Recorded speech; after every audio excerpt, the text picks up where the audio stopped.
We all know that we need to save for retirement, no matter how old we are or how long we've been working. However, there are probably a few retirement facts that you didn't know, but you definitely should. So Colin Evans from Evans Financial Group joins us again with a few of those retirement facts. And Colin, these can be a little scary for some people who may not be ready to think about it. These are, and I think I know this a little twofold of, I don't want to scare people, but I kind of do, because this is actually just a little hint of reality that I think sometimes we forget. When we put things in the back of our mind, like, oh, I'll do it later, procrastination kind of comes shows up into the key, and then you go, wait a second, where did this happen? How do we get here?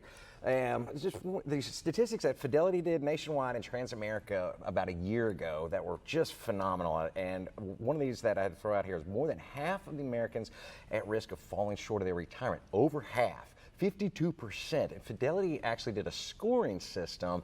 I'm not sure if they gave a quiz or how they did it, but they actually had a scoring system. The majority of Americans fell in a 78 percentile scoring system. And what that means is they get to retirement time, they're going to have enough, 78%, to cover their bills. So I don't think SWEPCO would like that. I don't think the water department would think, hey, I'm going to just cover 75% of that. Is that okay? Okay this month?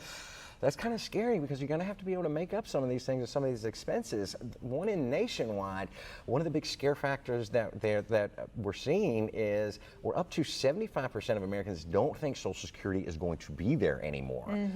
10 years ago, it was about 60%. So that number is actually ratcheting up, just because we're seeing the kind of the crisis that our government does with spending and rating the Social Security budget several years ago.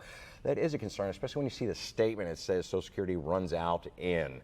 So that's really, a pay as you go into it. And a lot of people don't understand that, the people that are paying into Social Security now, like me and you, are paying for the current retirees that are taking it. It's not. That doesn't mean it's going to be there when it's our turn to It doesn't mean that, it doesn't mean that we're putting in there and they're going to just hold that for us. So we don't know. So I can see where that fear comes into play. And this last one from Transamerica is 3 in 4 retirees regret their saving behavior. Now, I know we've talked about savings quite a bit, but getting into that, what comes into mind, and the interesting thing is, in the study from Nationwide or Transamerica, was that people actually worried more about their debt, because they actually worked themselves into a little bit of predicament with some debt issues.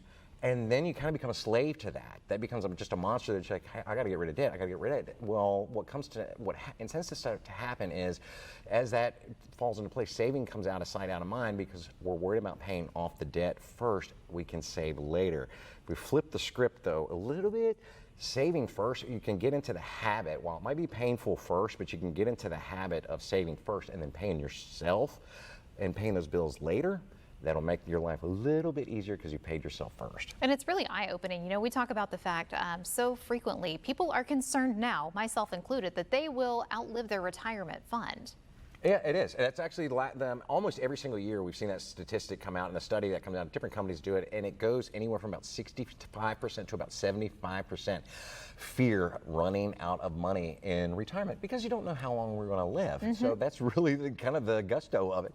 Well, where am I going to make it to? I got to have enough to get me there. Exactly. There's a big window there that you're having to work with to try and figure this out, and that's why we have these conversations each week. It is a little scary, it's a little nerve-wracking, but it's important to have these conversations so you're prepared for the future. It is just something to put in your mind. Just don't forget, this is something that you don't want to let get too far, in the back of your mind. Gotcha. Well, Colin, thank you so much for joining us. Thanks for having us again.